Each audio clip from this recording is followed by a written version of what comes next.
SG academy of English में आपका स्वागत है।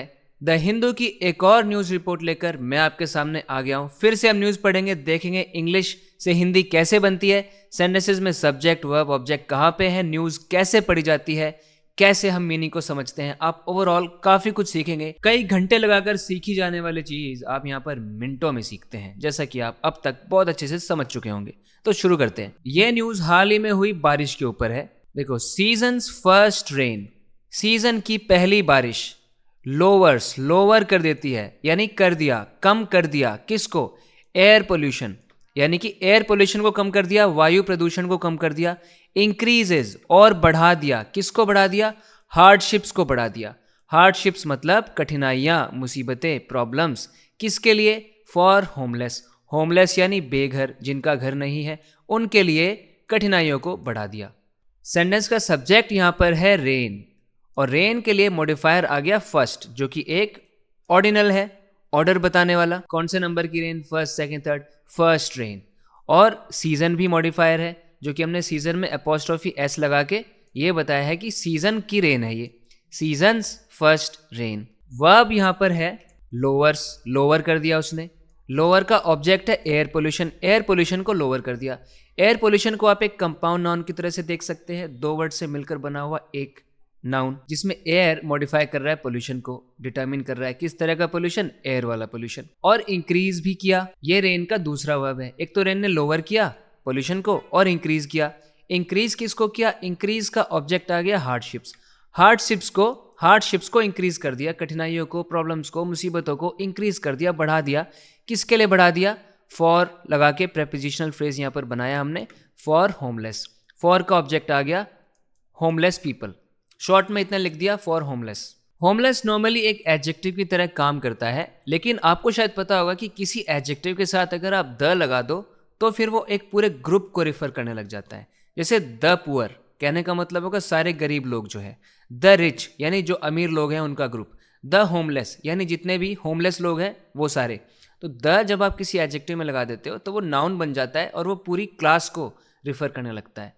लेकिन हेडिंग्स में जैसा आप जानते हो शॉर्ट में लिखा जाता है, पूरी बात नहीं लिखते, पूरे सेंटेंस बनाने जरूरी नहीं है। शॉर्ट में बस समरी दी जाती है और शॉर्ट में बताया जाता है क्या है न्यूज। तो अब हम इस आर्टिकल को शुरू करते हैं। रेन बारिश, अकम्पनीड बाय कोई किसी को अकम्पनी करता है मतलब उसके साथ जाता है। तो अकम्पनी करना मतलब किसी के साथ जाना। जैसे मेरी मम्मी मेरे साथ गई बाजार में, my mother accompanied me to the market. तो यहाँ पे रेन को कौन अकम्पनी कर रहा है? रेन के साथ कौन आ रहा था? गस्टी विंड्स, यानी कि हवा के झोंके।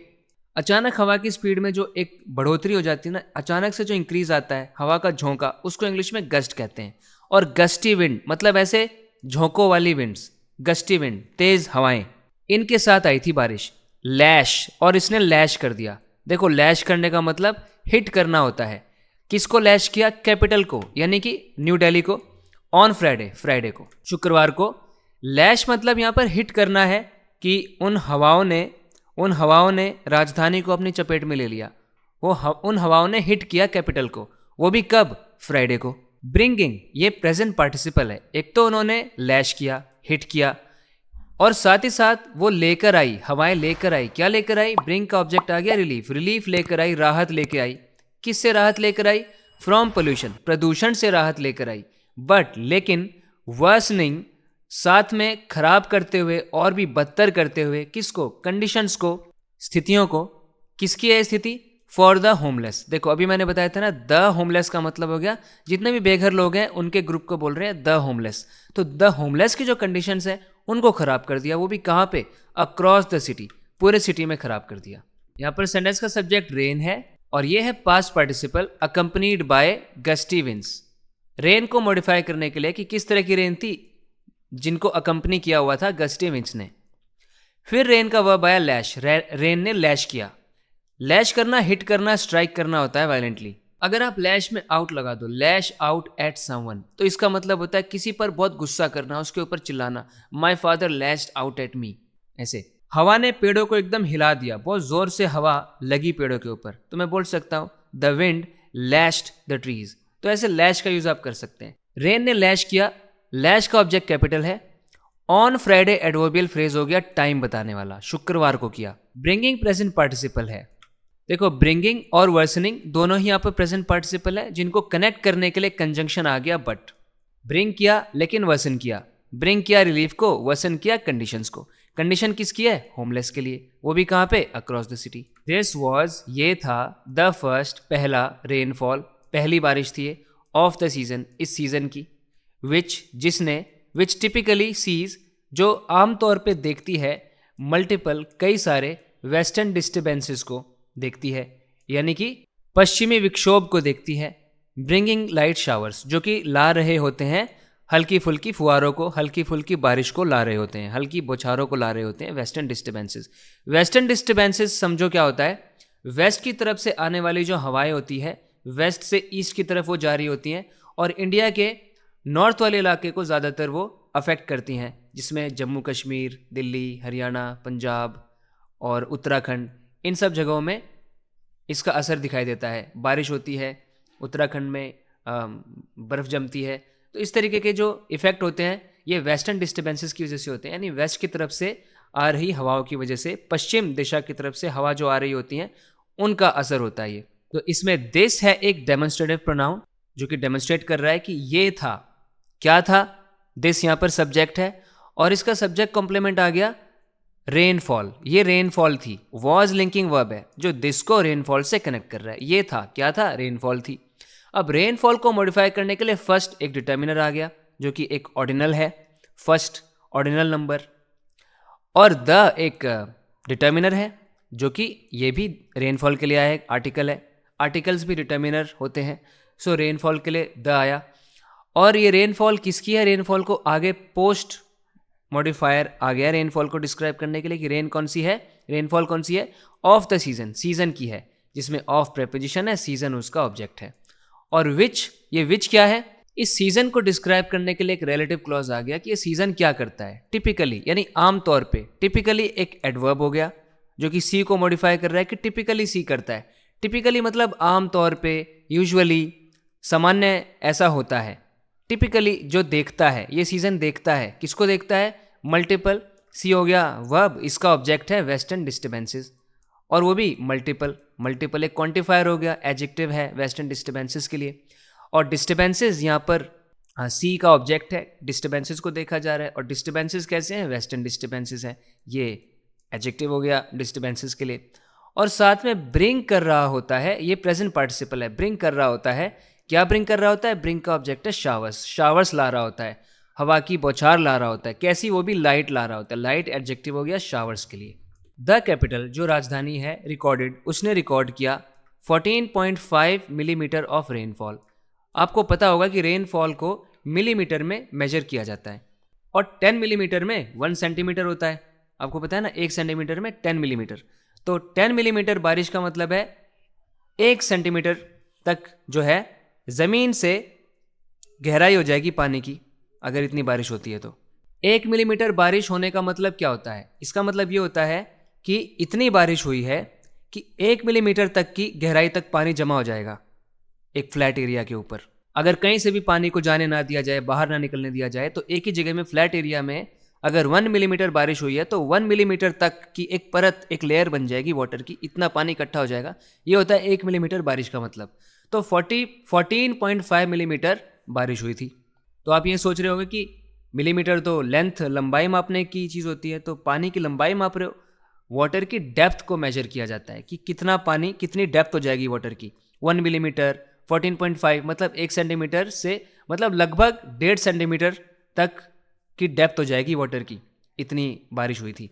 14.5 मिलीमीटर ऑफ रेनफॉल हुई थी इन द 24 आवर्स, 24 घंटे के अंदर। एंडिंग जो कि बंद हो गई एट, टाइम बताने के लिए, 5:30 बजे, शाम को 5:30 बजे बंद हो गई। सेंटेंस का सब्जेक्ट है कैपिटल, कैपिटल इसका वर्ब आ गया रिकॉर्डेड, कैपिटल ने रिकॉर्ड किया। रिकॉर्ड का ऑब्जेक्ट है रेनफॉल, नहीं, रिकॉर्ड का दरअसल ऑब्जेक्ट है 40.5 मिलीमीटर। और फिर इसके लिए डिस्क्राइब किया हमने इसको, ये मिलीमीटर किसका? मिलीमीटर ऑफ रेनफॉल, रेनफॉल का। ऑफ प्रेपोजिशन, रेनफॉल उसका ऑब्जेक्ट, वो भी कब? In the 24 hours. ये एडवर्बियल फ्रेज है टाइम बताने के लिए, जिसमें इन प्रेपोजिशन है, इनका ऑब्जेक्ट है आवर्स। आवर्स को डिटर्मिन कर रहा है ये numeral adjective 24, numeral adjective 24 hours. और द तो डिटर्मिनर है ही आर्टिकल वाला। एंडिंग और एंड किया, किसने एंड किया? रेनफॉल ने एंड किया। इस रेनफॉल ने एंड किया, कब एंड किया?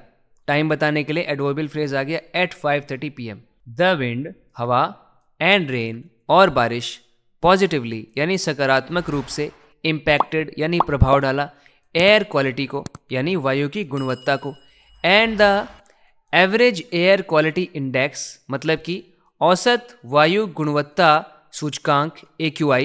AQI क्या होता है? मतलब एक नंबर होता है जो हमारी हेल्प करता है, जितना हायर नंबर उतनी ही पोल्यूटेड है एयर, ये हमें बताता है। जितना नंबर छोटा होगा यानी उतनी ही हवा अच्छी है। तो 0 से 50 तक ये नंबर रहता है तो उसको बोलते हैं वो बहुत अच्छी वायु है। 50 से 100 सेटिस्फैक्ट्री है, चलो भाई संतोष वाली है। 100 से ऊपर मॉडरेट, 200 से ऊपर पुअर, 300 से ऊपर वेरी पुअर और 400 से 500 और उससे ऊपर सिवियर माना जाता है। और दिल्ली का लगभग 400 के आसपास चल रहा होता है सिवियर में।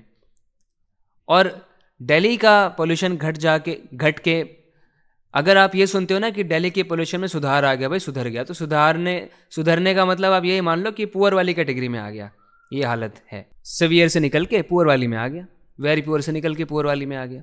इम्प्रूव, देखो सुधर गया, इम्प्रूव होके 282 पे आ गया। और देखो पुअर ही है, मतलब ये पुअर ही है क्योंकि 200 से ऊपर को पुअर ही माना जाता है। तो देख लो सुधार में भी ये पुअर तक ही पहुंचता है, वो भी कब? एट 4 PM, 4 बजे शाम को। सब्जेक्ट यहाँ पर हो गए द विंड और रेन, और इन्होंने इम्पैक्ट किया, ये वर्ब है। पॉजिटिवली एक एडवर्ब हो गया। किस तरीके से इम्पैक्ट किया? पॉजिटिवली इम्पैक्ट किया, भाई सकारात्मकता से इम्पैक्ट किया, यानी एक अच्छा ही प्रभाव डाला। और इम्पैक्ट किसको किया? इम्पैक्ट का ऑब्जेक्ट आ गया एयर क्वालिटी, जिसमें एयर क्वालिटी को आप कंपाउंड नाउन समझो, दो नाउन मिलकर एक चीज़ का नाम बन रहे, एयर क्वालिटी की बात हो रही है। क्वालिटी किसकी? एयर की। तो एयर जो है अंदर, इसके डिटर्मिनर हो गया क्वालिटी के लिए। देखो यहाँ पे विंड और रेन, इन दोनों नाउन्स को कनेक्ट करने के लिए, इन दोनों सब्जेक्ट्स को कनेक्ट करने के लिए यहाँ पर हमने एंड कंजंक्शन यूज किया। अब यहाँ पर आ गया एक और एंड कंजंक्शन। ये किसको कनेक्ट कर रहा है? ये कनेक्ट कर रहा है दो क्लॉजेस को। एक क्लॉज तो ये हो गया कि विंड ने इम्पैक्ट किया एयर क्वालिटी को, और दूसरा क्या काम हुआ? और जो एवरेज एयर क्वालिटी इंडेक्स है, ये दूसरा क्लॉज शुरू हो गया, इसने इंप्रूव किया, ये इंप्रूव हो गया। इंप्रूव इसका वर्ब हो गया। इंप्रूव होकर कहाँ पहुँच गया? 282 पे पहुँच गया, टू प्रेपोजिशन। और ये डेस्टिनेशन दिखाने वाली प्रेपोजिशन है, कहाँ पहुँच गया? 282 पे पहुँच गया। और कब पहुँच गया? टाइम बताने के लिए एडवर्बियल फ्रेज ऑफ टाइम आ गया एट 4 PM, 4 बजे पहुँच गया। PM की फुल फॉर्म क्या होती है? कमेंट करके मुझे आप बताएं, देखते हैं कितनों को पता है। ड्यू टू मतलब वजह बताने वाली प्रेपोजिशन होती है। किसकी वजह से? Overcast skies. ओवरकास्ट स्काइज का मतलब होता है बादलों से घिरे हुए आसमान। तो बादलों से घिरा हुआ था आसमान, उसकी वजह से जो मिनिमम है यानी जो कम से कम जो टेम्परेचर था उसने रोज किया। रोज मतलब होता है फूल, गुलाब का फूल है ना, रोज डे पर रोज दिया जाता है। हाँ, ये वो रोज नहीं है। राइज मतलब बढ़ना, राइज की सेकंड फॉर्म रोज। तो ये मिनिमम टेम्परेचर जो था वो बढ़ गया। कहाँ से बढ़ गया? फ्रॉम 6.3 डिग्रीज, यानी 6.3 डिग्री मिनिमम टेम्परेचर था, यहाँ से बढ़ के 6.3 डिग्री सेल्सियस से बढ़ के द प्रीवियस नाइट, जो कि कितना था? प्रीवियस नाइट में इतना था, पिछली रात में इतना था, बढ़ के कहाँ पहुँच गया? टू 13.7 डिग्री सेल्सियस, इस पे पहुँच गया। आपको पता होना चाहिए कि ड्यू टू एक कंपाउंड प्रेपोजिशन है। दो वर्ड्स मिलकर एक प्रेपोजिशन का काम करे तो कंपाउंड प्रेपोजिशन बोल देते हैं उसको। ड्यू टू मतलब होता है बिकॉज ऑफ, इसकी वजह से। किसकी वजह से? ओवरकास्ट स्काइज की वजह से। तो ड्यू टू का असली ऑब्जेक्ट है स्काइज। स्काइज कैसे है? ओवरकास्ट। ओवरकास्ट उसका एडजेक्टिव हो गया। सब्जेक्ट आया मिनिमम, द मिनिमम। दरअसल ये इलिप्टिकल फ्रेज है, यानी शॉर्ट फ्रेज है, पूरा होना चाहिए था द मिनिमम टेम्परेचर, तो शॉर्ट में लिख दिया द मिनिमम। उसने रोज किया, ये आ गया वर्ब। और रोज कहाँ से कहाँ तक किया ये बताने के लिए preposition I from. From source दिखाने वाली प्रेपोजिशन होती है। तो सोर्स क्या था? 6.3 डिग्री पे था वो पहले, 6.3 डिग्री सेल्सियस। सेल्सियस आपने कभी सोचा है सेल्सियस क्यों बोलते हैं इसको?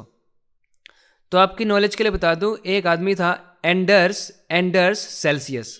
वो एक एस्ट्रोनॉमर और एक मैथमेटिशियन था। उसी ने पता लगाया था ये इस टेम्परेचर स्केल के बारे में कि ये स्केल होता है, इसका यूज़ करके हम टेम्परेचर मेजर कर सकते हैं। तो उसी के नाम पे ये रख दिया गया सेल्सियस। उसने टेम्परेचर स्केल के बारे में हमको जानकारी दी थी, तो उसी के नाम से ये है। फिर इतना डिग्री सेल्सियस, उतना डिग्री सेल्सियस, उनका नाम था एंडर्स सेल्सियस। ये कब था? द प्रीवियस नाइट, पिछली रात को था। ये एडवर्बियल फ्रेज है कि ये टेम्परेचर ये इतना डिग्री सेल्सियस कब था, प्रीवियस नाइट को था। और फिर 2 प्रेपोजिशन आ गई डेस्टिनेशन दिखाने के लिए, 13.3 डिग्री सेल्सियस पे पहुंच गया। अच्छा, अब मैं आपसे ये सवाल पूछना चाहता हूँ कि अगर आसमान को बादलों ने घेरा हुआ है तो इसकी वजह से जो टेम्परेचर है वो बढ़ कैसे गया, टेम्परेचर बढ़ कैसे गया?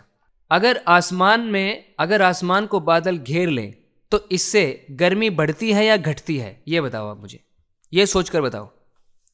तो देखो, ये डिपेंड करता है कि बादलों ने आसमान को कब घेरा है, दिन में घेरा है या रात में घेरा है ना? थोड़ा और लग रहा है ना सुन के, लेकिन देखो क्या होता है, दिन में जब बादल आसमान को घेर लेते हैं तो दिन में क्या होता है, सूरज की बहुत ज़्यादा गर्मी आ रही होती है, ऊपर से सनलाइट की हीट बहुत जनरेट हो रही होती है।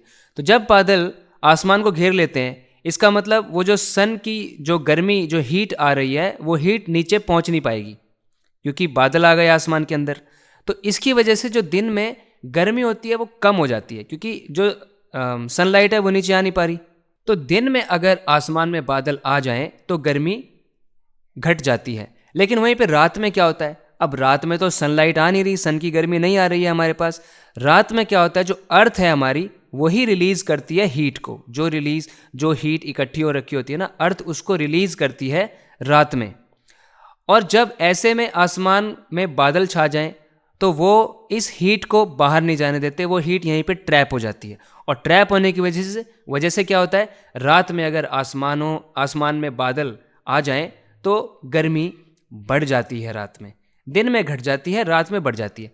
तो यही यहाँ पर आया कि देखो, ओवरकास्ट स्काइज थे तो 6.3 डिग्री टेम्परेचर था और ये बढ़कर 13.7 डिग्री हो गया।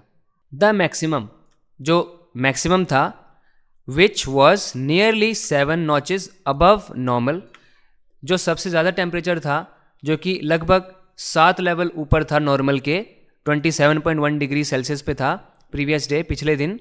देखो वो सेटल कर गया, वो आखिर में आके रुक गया कहाँ पे, एट 16 डिग्री सेल्सियस। वो 16 डिग्री सेल्सियस में हो गया। मतलब देखो, दिन का टेम्परेचर घट गया, रात का बढ़ गया। अब इसमें द मैक्सिमम सब्जेक्ट हो गया, of course the maximum temperature, short में इतना लिखा द मैक्सिमम। विच उसको डिस्क्राइब करने के लिए आ गया ये रिलेटिव क्लॉज मैक्सिमम, जो कि विच वॉज सब्जेक्ट कॉम्प्लीमेंट, जो कि था, नहीं कॉम्प्लीमेंट नहीं, लिंकिंग वर्ब। कॉम्प्लीमेंट है which was nearly 7 notches above, nearly 7 notches above, ये उसकी स्टेट थी। अब इसके अंदर नियरली एक एडवर्ब है जो 7 को मॉडिफाई कर रहा है, जैसे ऑलमोस्ट 7, अप्रॉक्सीमेटली 7, नियरली 7। तो नियरली एक तरीके से डिग्री बता रहा है 7 की, कि वो कितना 7 था, प्रॉपर 7 नहीं था, वो लगभग 7 था। ठीक है, तो 7 एक ऑलरेडी एडजेक्टिव है, किसके लिए, 7 नॉचेस अबव, नॉचेस के लिए। कितनी नॉचेस, 7 नॉचेस। नॉचेस क्या होता है, लेवल होता है, एक लेवल है, लेवल को ही हम नॉच भी बोलते हैं। तो लगभग 7 लेवल ऊपर था अबव प्रेपोजिशन, जिसका ऑब्जेक्ट आ गया नॉर्मल टेम्परेचर। और कितने पे था, उसकी एग्जैक्ट पोजीशन बताने के लिए उसको और इलेबोरेट कर रहा है ये प्रेपोजिशनल फ्रेज। हमने पहले तो बताया कि नॉर्मल से 7 नॉचेस अबव था, लेकिन कितना था उसको और इलेबोरेट करना पड़ेगा। तो प्रॉपर उसको बताया कि 27.1 डिग्री सेल्सियस पे था। वो भी कब था, adverbial phrase, the previous day, पिछले दिन था। फिर वो सेटल कर गया, मैक्सिमम सेटल कर गया, मैक्सिमम की वर्ब आ गई है, मैक्सिमम सेटल कर गया एट 16 पे, इतने डिग्री 16 डिग्री सेल्सियस पे। द फुल ड्रेस रिहर्सल, पूरे ड्रेस की रिहर्सल हो रही थी, प्रैक्टिस हो रही थी फॉर द रिपब्लिक डे, गणतंत्र दिवस के लिए, जो कि आने वाला है ना, परसों ही तो है।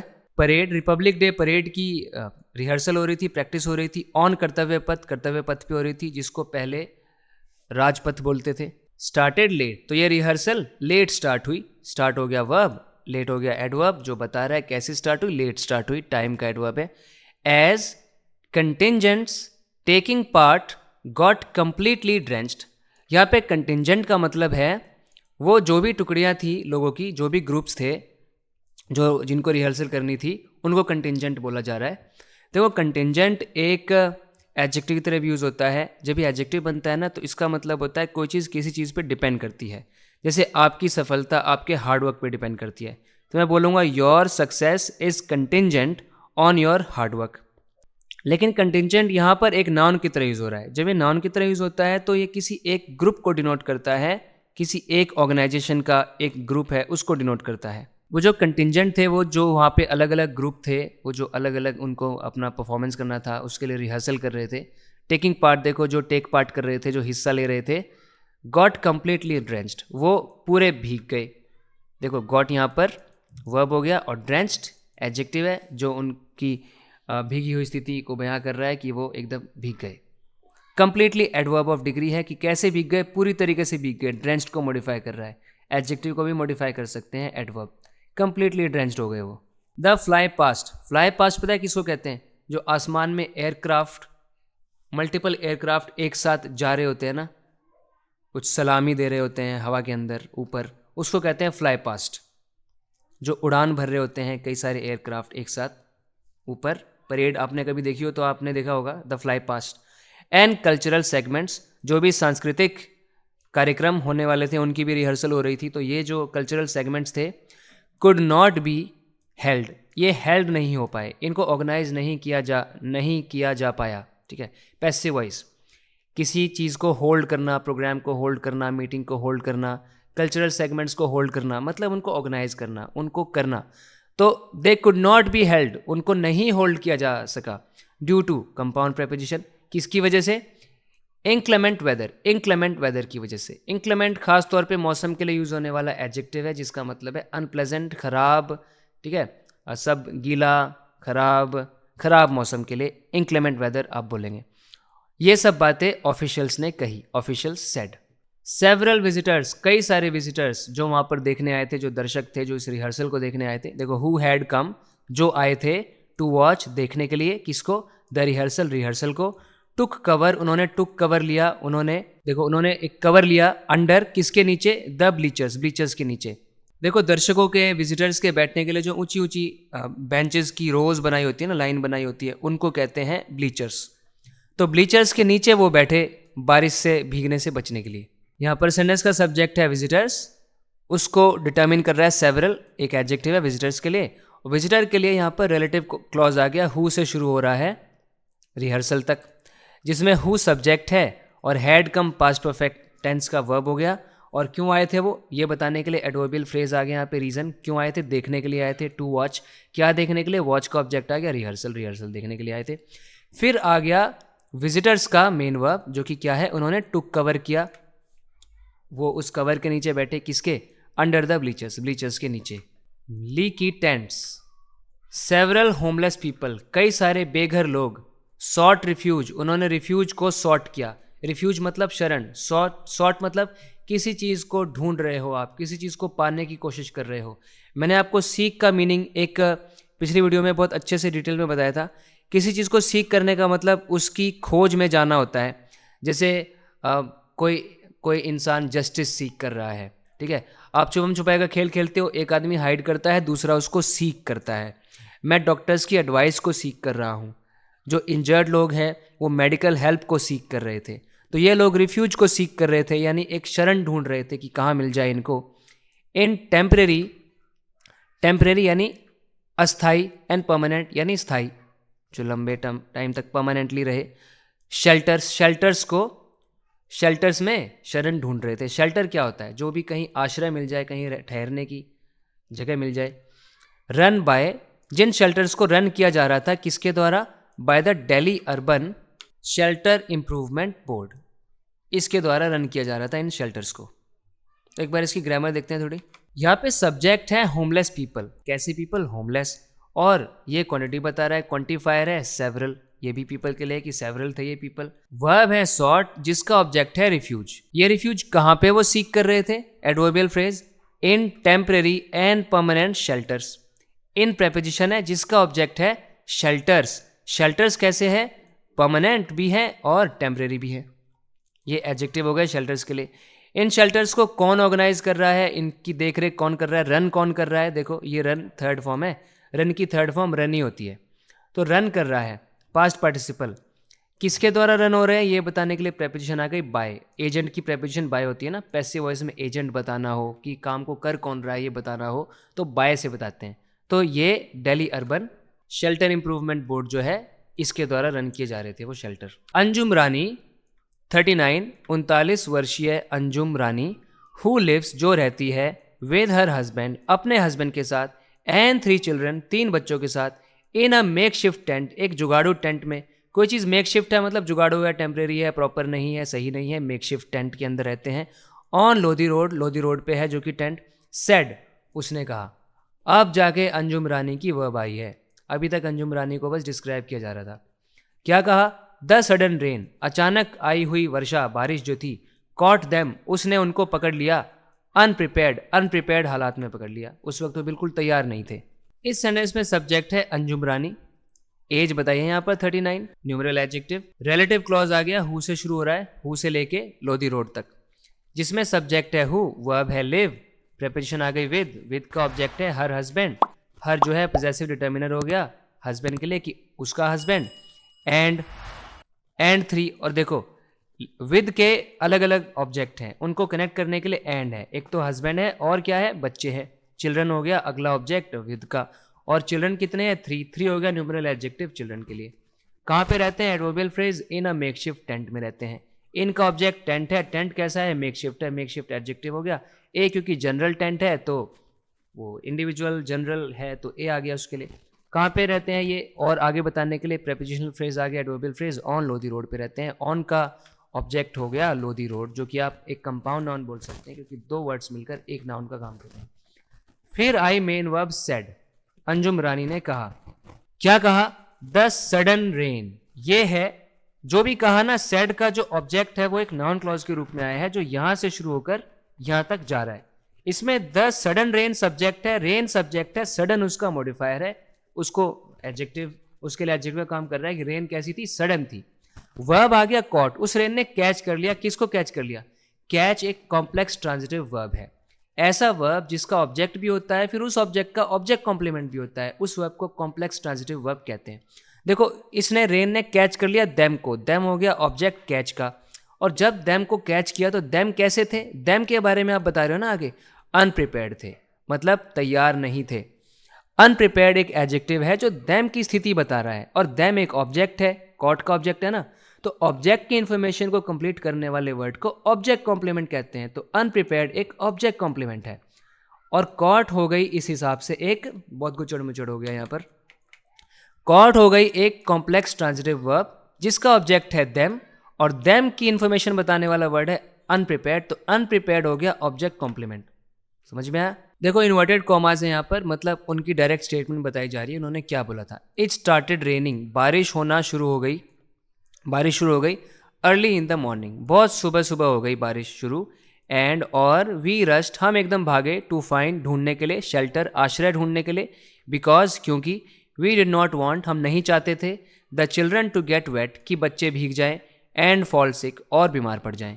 इट यहाँ पर सब्जेक्ट है जो कि एक ग्रामेटिकल स्ट्रक्चर के लिए रिक्वायर्ड होता है, यहाँ पर प्रॉपरली किसी चीज़ को ये रिफ़र नहीं कर रहा है एक प्रोनाउन बन के, वेदर को या किसी चीज़ को, एक ग्रामेटिकल स्ट्रक्चर को बनाने के लिए यहाँ पर हमें सब्जेक्ट की ज़रूरत है, तो इट यहाँ पर सब्जेक्ट बना, शुरू हो गया, वर्ब हो गया स्टार्टेड, और स्टार्टेड का ऑब्जेक्ट आता है जेरन की फॉर्म में, तो आ गया raining. Early adverb of time हो गया, जो टाइम बता रहा है कि कब बारिश हुई थी, बहुत जल्दी के टाइम हुई थी।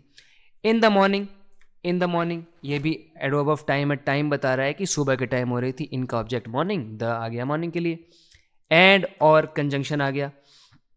वी रश्ड, यहाँ पे वी सब्जेक्ट है, रश वर्ब है, हमने रश किया, क्यों रश किया उसका रीज़न बताने के लिए इन्फिनेटिव फ्रेज आ गया, टू फाइंड, ढूंढने के लिए, क्या ढूंढने के लिए, फाइंड का ऑब्जेक्ट आ गया शेल्टर, फिर आ गया बिकॉज कंजंक्शन यहाँ पर कि क्यों हमने रश किया, हमने क्यों रश किया शेल्टर को फाइंड करने के लिए, क्योंकि दूसरा सब्जेक्ट आ गया वी डिड नॉट वांट, हम नहीं चाहते थे, क्या नहीं चाहते थे, वांट का ऑब्जेक्ट हो गया द चिल्ड्रन, और चिल्ड्रन के लिए यहाँ पर एक्चुअली इन्फिनेटिव कॉम्प्लीमेंट आया है कि बच्चों का क्या नहीं चाहते थे, कि बच्चे भीग जाए, टू गेट वेट, तो ये इन्फिनेटिव फ्रेज है जो कि एक तरीके से बच्चों के ही बारे में बता रहा है। ये जो इन्फिनेटिव फ्रेज आप देख रहे हो, टू गेट वेट, भीग जाना, कौन भीग जाएगा, बच्चे, यानी जो चिल्ड्रन है वो दरअसल सब्जेक्ट रेफरेंस है इस इन्फिनेटिव फ्रेज के लिए, क्योंकि वेट होना चिल्ड्रन का है, चिल्ड्रन वेट होंगे, चिल्ड्रन यहाँ पर सब्जेक्ट बन रहा है to get wet infinitive phrase के लिए, और ऑब्जेक्ट बन रहा है वांट के लिए, देख रहे हो ड्यूअल रोल चिल्ड्रन का यहाँ पर, और कंजंक्शन लगा के हमने एक और इन्फिनेटिव फ्रेज यहाँ पर मार्क किया है, टू फॉल सिक, टू दोबारा नहीं बोला, टू पहले से हमने कॉमन ले लिया, और ये फॉल सिक आ गया जो कि इन्फिनेटिव मार्कर के साथ हमने दूसरा base form of verb connect कर लिया, to get wet and fall sick. With strong winds, तेज हवाओं के साथ द प्लास्टिक शीट, जो प्लास्टिक शीट थी, वी हैड पुट अप, जो हमने लगाई हुई थी, ऊपर लगाई हुई थी, शिफ्टेड, वो शिफ्ट कर गई, वो हिल के इधर उधर हो गई। एंड और मोस्ट ऑफ आवर ब्लैंकेट्स, हमारे ब्लैंकेट्स जो थे उसमें से ज़्यादातर वो हो गए। देखो आगे जाने से पहले यहाँ पर एक बार देखते हैं कि ये तो प्रेपोजिशनल फ्रेज है, विद से शुरू होकर विंड्स तक जो आ रहा है, और विद का ऑब्जेक्ट है यहाँ पर विंड। विंड कैसी है? स्ट्रॉन्ग विंड है। तो ये यहाँ पर एक माहौल बना रहा है सेंटेंस शुरू होने से पहले, सब्जेक्ट आने से पहले, कि ये कब हो रहा था कि स्ट्रॉन्ग विंड्स के साथ साथ। फिर सब्जेक्ट आया प्लास्टिक शीट, जिसमें शीट सब्जेक्ट है, प्लास्टिक उसका मॉडिफायर है और द डिटर्मिनर है आर्टिकल। सब्जेक्ट फिर आया, देखो सब्जेक्ट आने का मतलब सब्जेक्ट तो पहले आ गया प्लास्टिक शीट। अब जो सब्जेक्ट आ रहा है वो प्लास्टिक शीट का रिलेटिव क्लॉज है।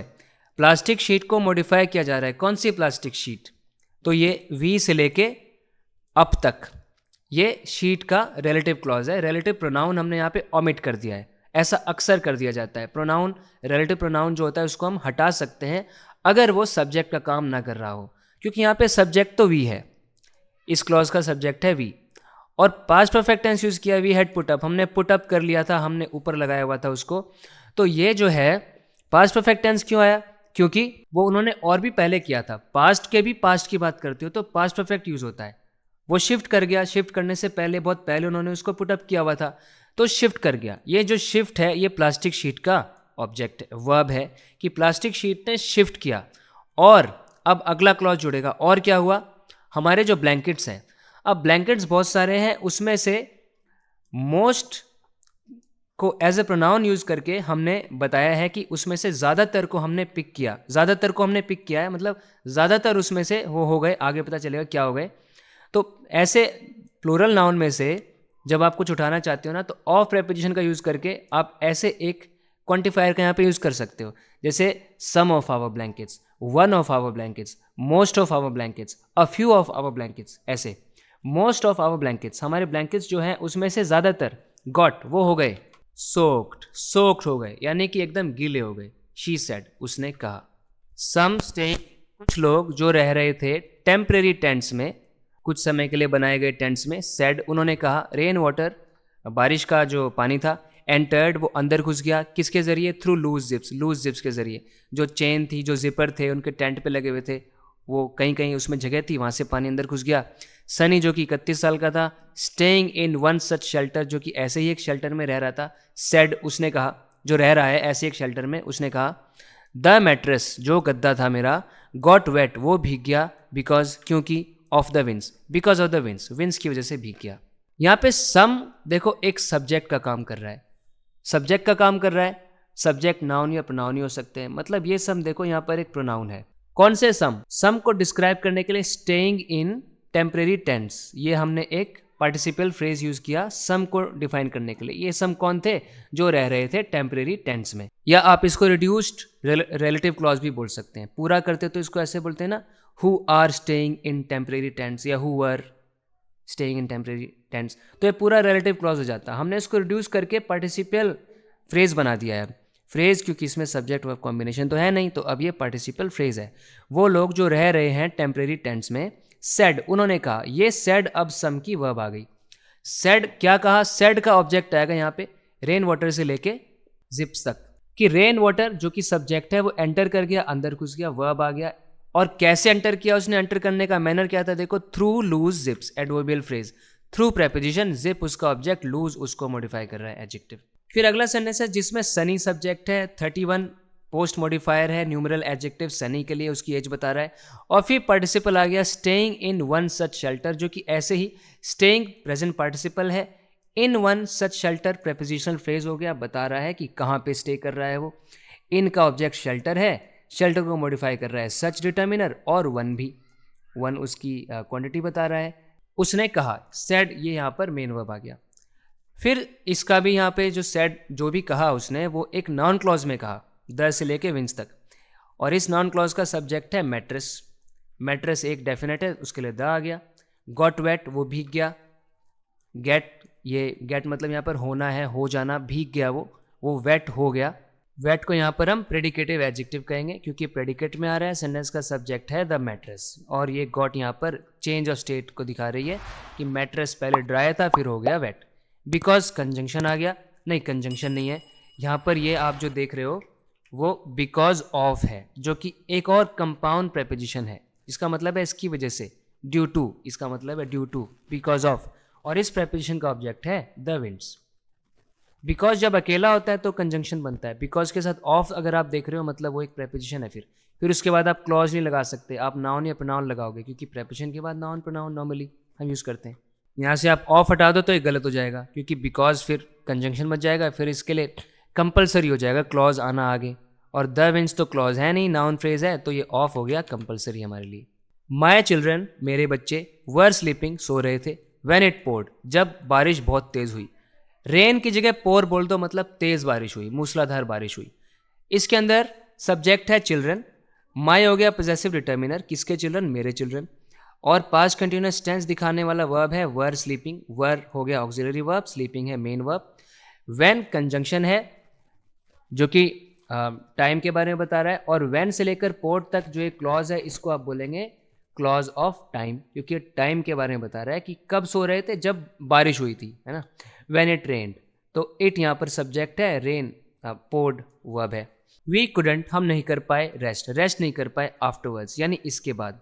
We subject, couldn't rest modal है जो कि आपकी इनएबिलिटी को एक्सप्रेस कर रहा है कि उस वक्त हम एबल ही नहीं रहे फिर रेस्ट करने के। रेस्ट हो गया main verb, couldn't model auxiliary है, जिसके अंदर जो नॉट आपको दिख रहा है वो एडवर्ब ऑफ नेगेशन है, जो रेस्ट को नेगेट कर रहा है कि हम रेस्ट नहीं कर पाए। आफ्टरवर्ड्स एडवर्ब है जो टाइम को मार्क कर रहा है कि उसके बाद नहीं कर पाए। What's the point of being inside a shelter if we still get wet, क्या फ़ायदा शेल्टर के अंदर होने का जब हम फिर भी भीग जाते हैं। व्हाट एक इंट्रोगेटिव प्रोनाउन हो गया जो कि क्वेश्चन करने के लिए काम आ रहा है। जब क्वेश्चन पूछा जाता है व्हाट का यूज़ करके, तो व्हाट एक इंट्रोगेटिव प्रोनाउन होता है। अगर व्हाट के आगे एक नाउन भी लगा दो तो डिटर्मिनर बन जाता, लेकिन अभी देखो मैं डिटेल में नहीं बता रहा हूँ इसको, वीडियो मुझे लगता है ऑलरेडी काफ़ी लंबी हो चुकी है। तो व्हाट एक इंट्रोगेटिव प्रोनाउन है, आप ये समझो।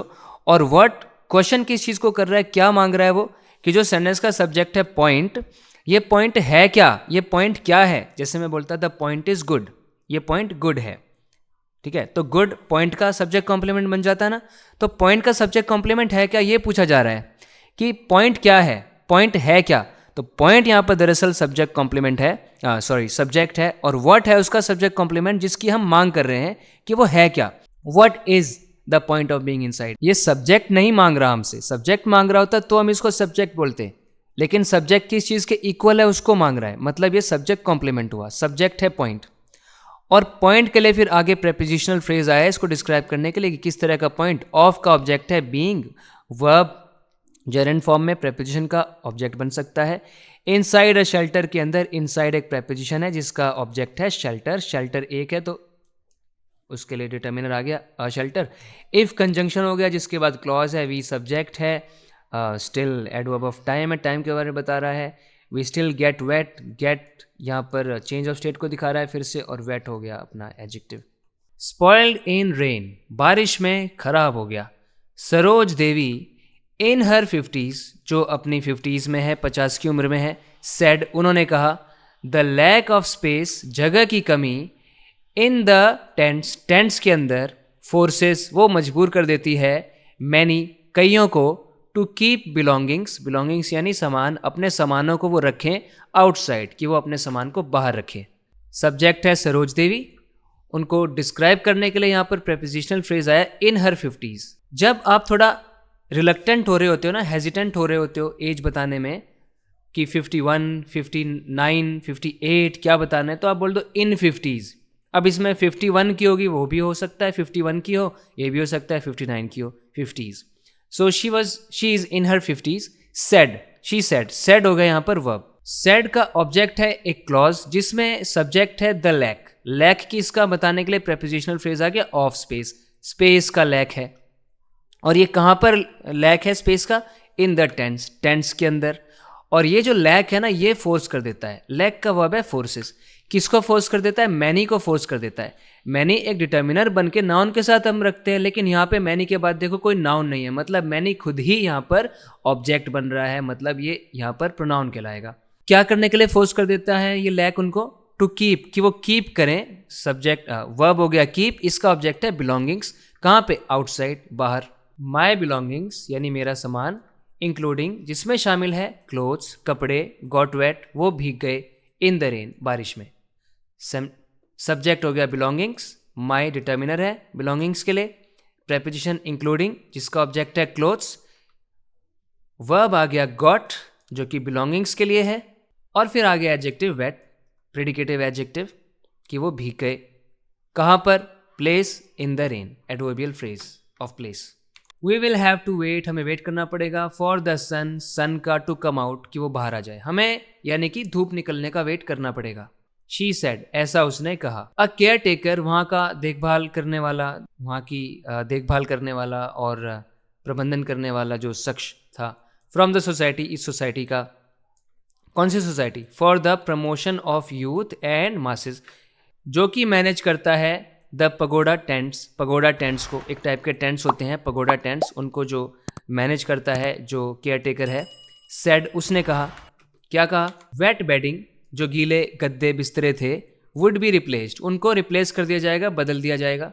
वी हैव, हमारे पास है, स्पेयर ब्लैंकेट्स यानी अतिरिक्त कंबल और एक्स्ट्रा ब्लैंकेट हैं, एंड और बेड हैं, एंड विल रिप्लेस, हम उनको रिप्लेस कर देंगे, बदल देंगे, द वेट वंस, गीले वालों को बदल देंगे, बाय इवनिंग, शाम तक। ही सेड, उसने कहा। एडिंग, और आगे जोड़ते हुए कि दैट द रेन, की बारिश ने, हैड कॉज्ड, कॉज कर दिया था, बारिश कारण बन गई थी, किसका? एन इंक्रीज, एक इंक्रीज का, बढ़ोतरी का, किसमें? इन द नंबर, संख्या की बढ़ोतरी में, संख्या की बढ़ोतरी का कारण बन गई थी ये रेन। किसकी संख्या? ऑफ ऑक्यूपेंट्स, यानी जो वहाँ पर रहने आ गए थे, उनके आश्रय में, उनके शेल्टर में जो लोग रहने आ गए थे, उनकी संख्या में वृद्धि हो गई थी बारिश की वजह से। तो ये था आज के वीडियो में। उम्मीद करता हूँ आपने काफ़ी कुछ इस वीडियो से भी सीखा है। इसी तरीके से इंग्लिश को डीपली सीखते रहने के लिए इस चैनल को सब्सक्राइब ज़रूर करें। इस तरह के वीडियो लेसन्स आपको मिलते रहेंगे और आप इंग्लिश सीखते रहेंगे। तो बात होगी अगले वीडियो लेसन में। Till then take care and bye.